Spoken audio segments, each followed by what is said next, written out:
Assalamualaikum warahmatullahi wabarakatuh. Bismillah, alhamdulillah, salatu wassalamu ala rasulillah Muhammad ibn Abdillah wa ala alihi washabihi wa mawalah amma ba'dah. Alhamdulillah teman-teman semua, pada kesempatan kali ini kita akan melanjutkan materi kitab Jurmiyah. Kita sudah memasuki bab istisna. Oke, langsung saja. Bismillahirrahmanirrahim. Bab istisna.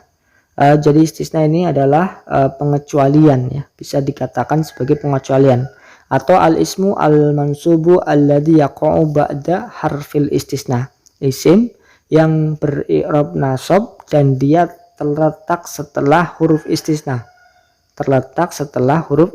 Jadi yang dikecualikan begitu ya.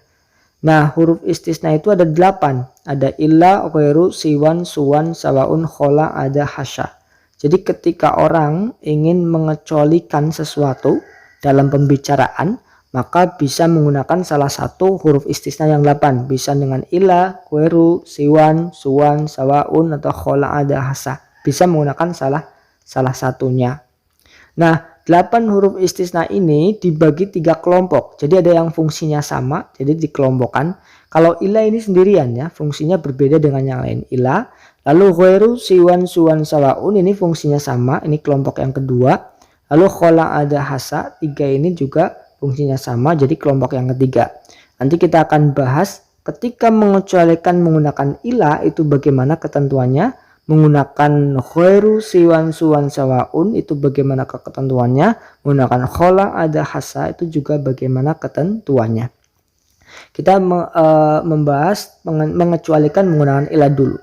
Jadi ketika kita mengecualikan menggunakan ila, atau kita melihat di dalam kitab itu ada istisna ila, kita harus melihat kalam sebelumnya atau pembicaraan sebelumnya. Di sini ketika mengecualikan menggunakan istisna, kalamnya itu ada 2 macam. Ada dinamakan kalam tam, ada dinamakan kalam nakis. Kalam tam itu apa? Kalam yang menyebutkan mustasna minhu. Jadi ketika sebelum ila menyebutkan mustasna minhu atau lafal yang dibuat pengecualian, misalkan kaum ya, koma al-qaumu illa zaidan. Jadi kaum berdiri kecuali Zaid. Nah, kaum ini yang akan menjadi mustasna minhunya. Nah, kalau menyebutkan mustasna minhu maka dinamakan kalam yang tam. Nanti ada hukumnya kalau kalamnya tam bagaimana. Tetapi kalau tidak menyebutkan mustasna minhu dinamakan kalam nakis. Kita membahas kalau kalam tam ya, seandainya kalam itu kalam tam menyebutkan mustasna minhu, ini masih dibagi lagi, ada 2 jenis juga. Ada kalam tam yang mujab, ada kalam tam yang manfi. Ketika kalamnya menyebutkan mustasna minhu dan kalamnya positif atau tidak ada huruf nafinya, tidak ada negatif, ya, berarti positif ya, dinamakan kalam tam mujab. Misalkan koma al-qaumu, berdiri suatu kaum. Nah, berdiri kaum itu positif kalimatnya. Terus ada mustasna minhunya, dinamakan kalam tam mujab. Ada juga modelnya kalam yang tam tapi manfi di sini ya. Menyebutkan mustasna minhu tapi kalamnya negatif. Misalkan ma koma al-qaumu, tidak berdiri siapa kaum. Nah, tidak berdiri itu kalam negatif namanya. Atau kalimat negatif.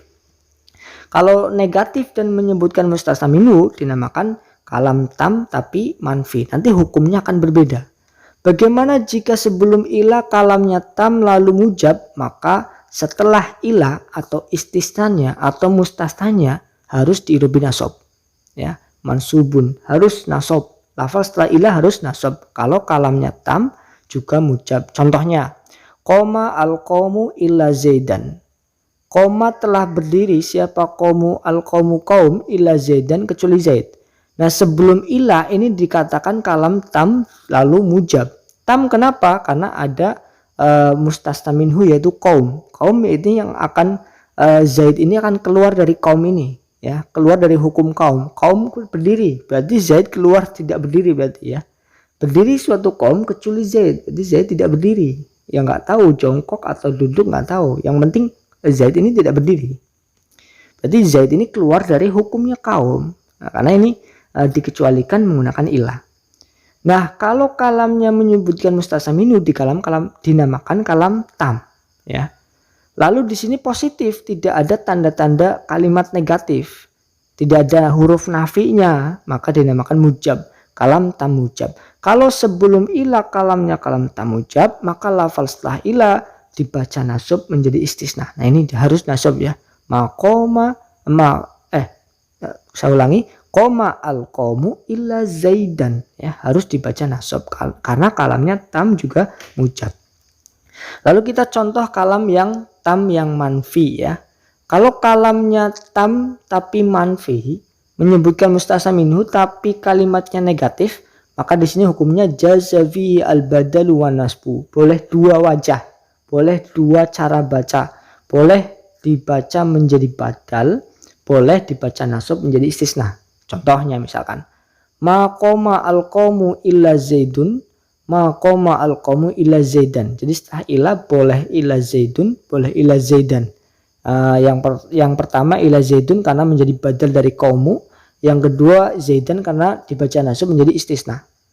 Nah kita lihat lafal sebelum ila, kalimat sebelum ila menyebutkan mustasna minhu tetapi dia negatif. Maqoma tidak berdiri. Siapa al-qawmu qaum illa zaidun kecuali zaid. Maqoma tidak berdiri siapa al-qawmu qaum illa zaidan kecuali zaid. Ya, secara arti sama. Tetapi ini boleh ya, boleh dibaca menjadi badal, zaidun dibaca rofa karena badal dari al-qawmu, zaidan dibaca nasab karena menjadi istisna. Boleh menjadi badal, boleh menjadi istisna. Kenapa? Karena kalamnya sebelumnya kalamnya tam menyebut mustasna minhu tapi kalamnya negatif. Nah, jadi jelas ya. Kalau kalam sebelum ila tam mujab maka wajib nasab. Kalau sebelum ila tam manfi boleh nasab, boleh badal. Nah, dua. Lalu sekarang kita bahas kalau kalam sebelum ila itu nakis, artinya tidak ada mustasna minhunya. Maka di sini kalau kalamnya nakis pasti manfi, pasti negatif. Ya, tidak mungkin positif. Selalu negatif. Kalau seperti itu hukum lafal sa'ilah bagaimana? Hukum sa'ilah tergantung kana ala hasabil awamil, tergantung amil sebelum ilah itu apa, maka lafal sa'ilah berirob sesuai amil sebelum ilah. Contoh ya, ini di sini ada contoh maqoma illa zaidun. Nah sebelum ilah ini maqoma, ini tidak ada mustasna minhu, maka dinamakan kalam nakis. Dan kalam nakis selalu negatif ya. Maqoma tidak berdiri. Siapa yang tidak berdiri? Illa zaidun kecuali zaid. Jadi seolah-olah ilahnya ini tidak berfungsi ya. Karena tidak berpengaruh pada lafal setelah ilah, tidak menjadi istisna yang dibaca nasab. Seolah-olah ilahnya tidak berfungsi begitu, tidak beramal. Karena yang beramal adalah koma fiilnya sini. Zaidun menjadi fa'ilnya. Contoh yang kedua, ma dorobtu illa zaidan. Ma dorobtu tidak ini ma-nya manafi ya. Karena di sini kalamnya nakis, tidak menyebutkan mustasna minhu, harus nafi, harus negatif atau manfi. Ma dorobtu tidak memukul siapa saya illa zaidan kecuali pada zaid. Nah, zaidan di sini jadi maf'ul bih karena di sini sudah ada fi'il fa'il. Ya, jadi seolah ilahnya juga tidak berfungsi. Ma marortu illa bizaidin. Ma marortu tidak lewat siapa saya illa bizaidin kecuali bertemu zaid. Nah ini juga iya. Ini dibaca din karena kemasukan huruf jar. Nah itu jenis mengecualikan ketika menggunakan ilah ya. Ada dua jenis. Ada tam dan mujab. Ini nanti ada hukumnya masing-masing ya. Kita menentukan harokat atau i'rob lafal setelah ilah. Ya kita harus lihat lafal sebelum ilah gitu. Oke, selanjutnya kita bahas mengecualikan menggunakan ghairu siwan suwan sawaun. Jadi ketika kita mengecualikan menggunakan ghairu siwan suwan sawaun, ini ada dua ketentuan. Ketentuan yang pertama, lafadz yang terletak setelah ghairu siwan suwan sawaun ini wajib di-i'robi jar. Wajib di-i'robi jar menjadi mudhof ilaih. Jadi lafal ghairu siwan suwan sawaunnya menjadi mudhof. Lalu lafaz setelahnya menjadi mudhof ilaih wajib dibaca jar. Contohnya misalkan qoma al-qawmu ghairu zaidin, qoma al-qawmu siwa zaidin, qoma al-qawmu suwa zaidin, qoma al-qawmu sawa zaidin. Ya, jadi lafal setelahnya wajib di-i'robi jar, selalu di-i'robi jar menjadi mudhof ilaih. Lalu ketentuan yang kedua, i'rab sendiri, i'rab dari lafal ghairu siwan sawaun, siwan suwan sawaun sendiri itu disamakan dengan i'rab lafal setelah ila. Tadi kan i'rab lafal setelah ila tergantung kalamnya ya, jadi berbeda-beda. Misalkan yang pertama contoh, ini i'rabnya lafal ghairu bagaimana? Kalau setelah ghairu ini wajib dibaca jar semua. Tapi ghairunya ini ghairu atau ghairo, nah ini tergantung kalam sebelumnya. Misalkan koma al-qaumu, ini kalamnya tamujab, maka setelah ila dibaca nasab maka ini harus ghairo. Koma al-qaumu ghairo zaidin. Nah sebelumnya yang contoh yang kedua, ma koma al-qaumu, sebelumnya ini kalamnya tam tapi manfi, ini boleh nasab boleh badal, berarti boleh ghairu zaidin boleh ghairo zaidin yang kedua. Lalu yang ketiga, maqoma ghairu zaidin. Ini karena kalamnya nakis tidak menyebutkan mustasa minhu, maka dia tergantung amilnya. Di sini fi'il berarti ghairu menjadi fa'il ya. Maqoma ghairu zaidin. Ma darabtu ghairu. Nah, ghairu maf'ul bih di sini ya. Berarti nasab ya. Ma darabtu ghairu zaidin.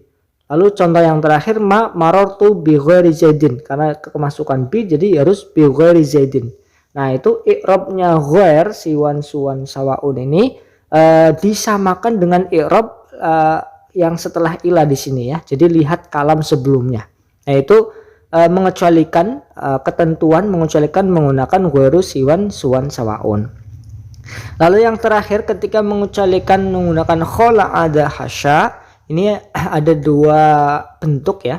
Ketika lafal khola ada hasa ini diberlakukan sebagai kalimah fi'il, maka lafal setelah khola ada hasa wajib di-i'rab nasab. Lalu ketika lafal khola ada hasa ini diberlakukan sebagai kalimah huruf, maka lafal setelahnya di-i'rab jar. Karena lafal khola ada hasa ini bisa diberlakukan kalimah fi'il, bisa diberlakukan kalimah huruf.